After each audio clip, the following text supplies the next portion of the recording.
গণপ্রজাতন্ত্রী বাংলাদেশ সরকার অনুমোদিত চার্চ মানবাধিকার সোসাইটি বাংলাদেশ চন্দনেশ উপজেলা শাখা সম্মানিত উপস্থিতি, সভাপতি এবং অন্যান্য সদস্যবৃন্দ, সবাইকে আমার সালাম, আসসালামু আলাইকুম। আসলে মানবাধিকার বলতে কি? মানবের অধিকার। যেখানে অন্যায় হচ্ছে সেখানে রুখে দাঁড়াতে হবে, এটাই হচ্ছে মানবাধিকারের একমাত্র মাধ্যম। আমি দেখেছি, আমি আজকে নতুন, আমার কার্ড বিতরণে হবে, কিন্তু আমি ফারুককে বলেছি আমাকে যেন একটু বক্তব্য দিতে দেয়। আমি দেখেছি অনেকগুলো মামলা আমাদের চার্চ মানবাধিকার সংস্থা চন্দনেশ উপজেলা শাখা থেকে নিষ্পত্তি হচ্ছে।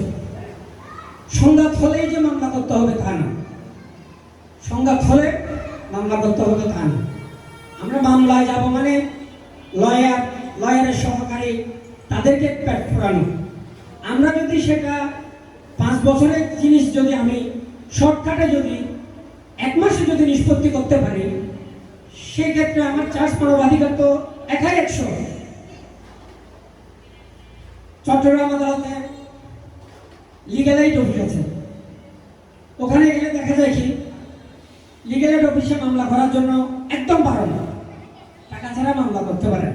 তারপর ওরা যথাসাধ্য চেষ্টা করে। এই চার্চ মানবাধিকার সারা ওয়ার্ল্ডে আছে, এটা নিয়ে অনেক তথ্য নিয়েছি, সারা ওয়ার্ল্ডে আছে, এটা অনেক ফেমাস।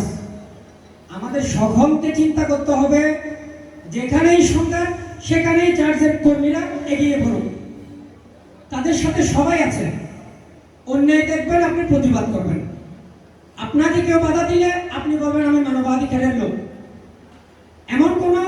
আপনি নিজেও এমন কোনো অন্যায় করবেন না, আমি মানবাধিকারের লোক, আমি তোকে মামলা দিব, আমাকে টাকা দে, এই ধরনের নাম বিক্রি করে মানবাধিকার সোসাইটির বদনাম করবেন না।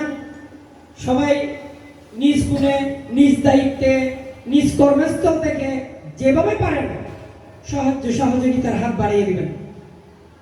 আসসালামু আলাইকুম। জয় হোক চন্দনেশ উপজেলা চার্চ মানবাধিকার সোসাইটি।